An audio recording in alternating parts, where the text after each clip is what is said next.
country, a daughter of former public school teachers, a proven consensus builder, an accomplished lawyer, a distinguished jurist, on one of the nation's most prestigious courts.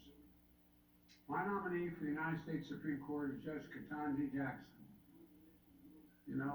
4 weeks ago, when a member of the court, a friend of mine, we used to work together in the Senate, Justice Stephen Breyer, announced his retirement, I said then, choosing someone to serve on the United States Supreme Court is one of the most serious constitutional responsibility a president has, and I mean it.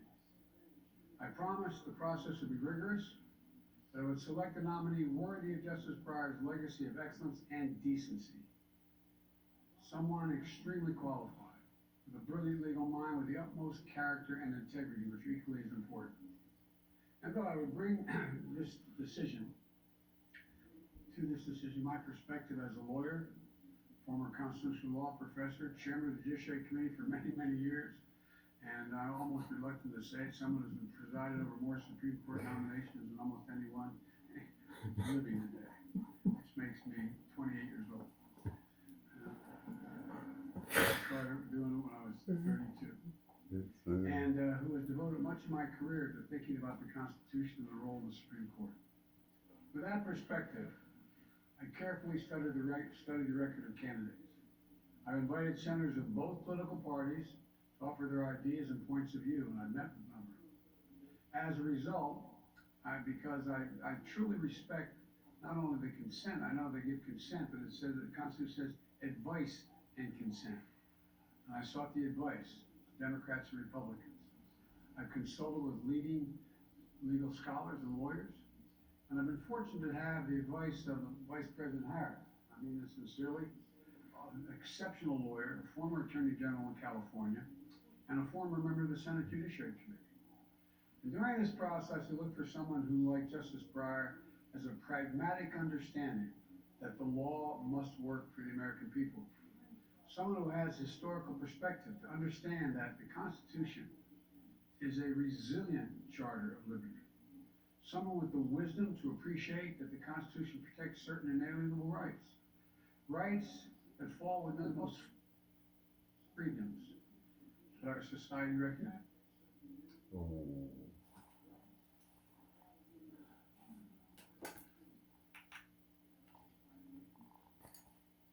And with a strong moral compass and the courage to stand up for what she thinks is right. For too long, our government, our courts, haven't looked like America. I believe it's time that we have a court that reflects the full talents and greatness of our nation, with a nominee of extraordinary qualifications. And that we inspire all young people to believe that they can one day serve their country at the highest level. I've admired these traits of pragmatism, historical perspective, wisdom, character in the jurists nominated by Republican presidents as well as Democratic presidents.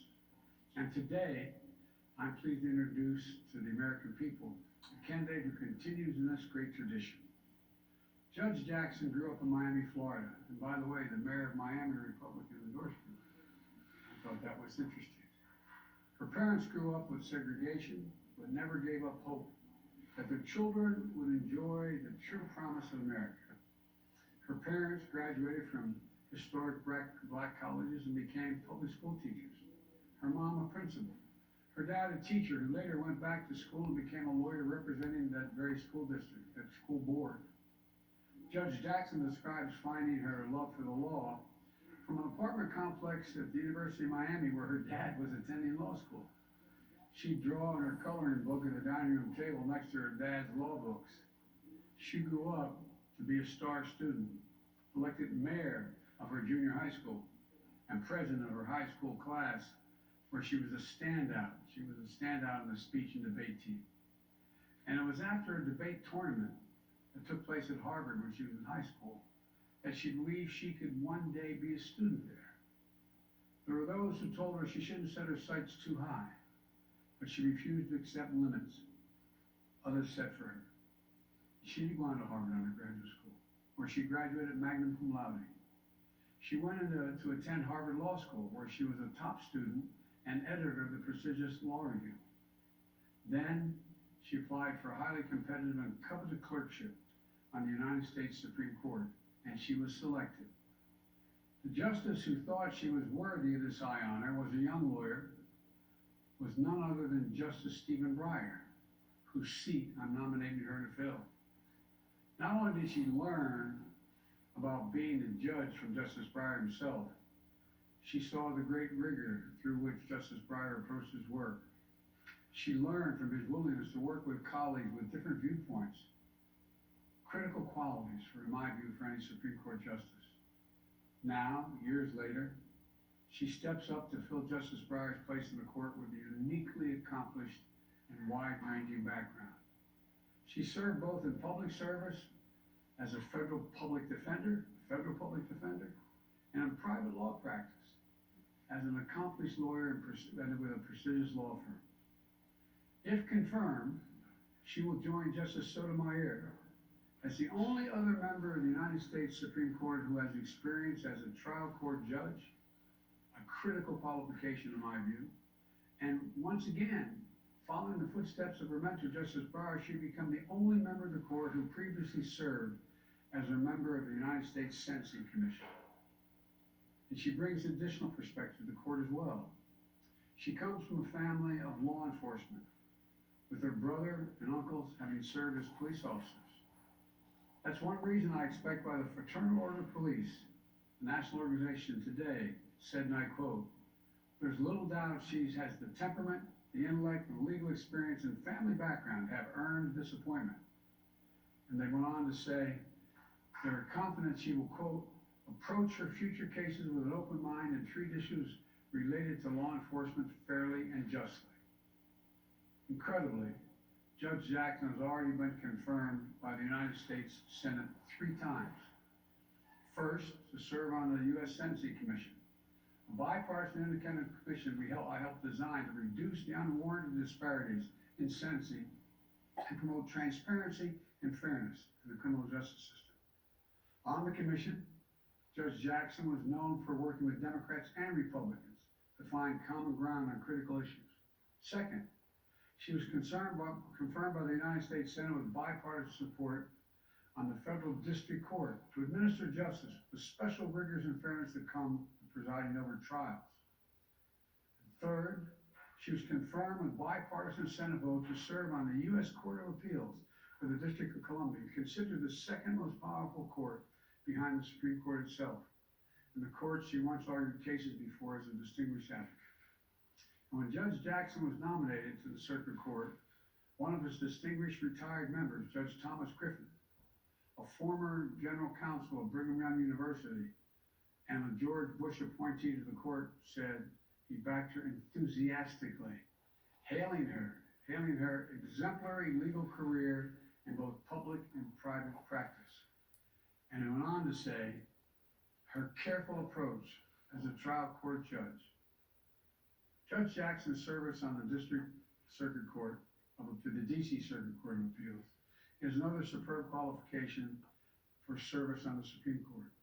3 of the current Supreme Court justices also served as the DC Circuit judges, where Judge Jackson now serves. Her opinions are always carefully reasoned, tethered to precedent, and demonstrate respect for how the law impacts everyday people. It doesn't mean she puts her thumb on the scale of justice one way or the other, but she understands the broader impact of her decisions. Whether it's cases addressing the rights of workers or government service, she cares about making sure that our democracy works for the American people. She listens. She looks people in the eye, lawyers, defendants, victims, and families. And she strives to ensure that everyone understands why she made a decision, what the law is, and what it means to them. She strives to be fair, to get it right, to do justice. That's something all of us should remember. And it's something I've thought about throughout this process. As a matter of fact, I thought about it walking over here with her. 1 floor below, we have several displays celebrating Black History Month.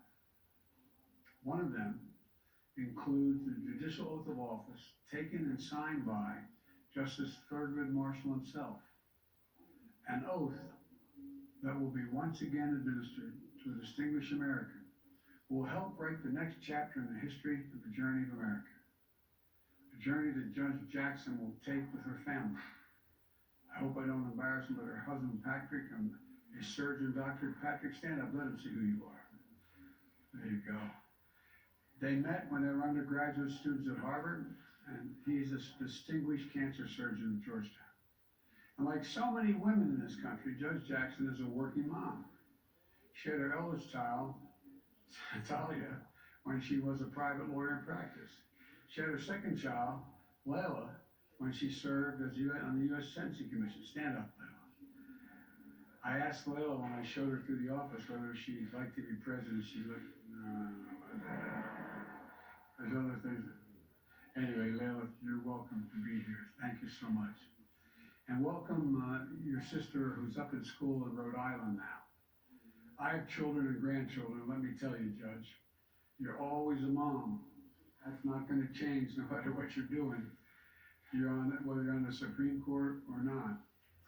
And I've always had a deep respect for the Supreme Court and judiciary as a co-equal branch of the government. I mean it.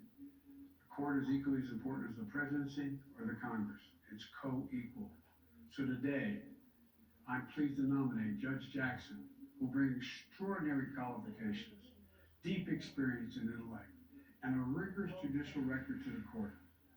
Judge Jackson deserves to be confirmed as the next Justice of the Supreme Court. I've met with the chairman and ranking members of the Senate Judiciary Committee, Senator Dick Durbin, Senator Chuck Grassley, and the hope is that they will move promptly, and I know they'll move fairly. Judge Jackson, congratulations, and the podium is yours. Let me pull this out for you. There you go. Okay. See, presidents can't do much. Thank you.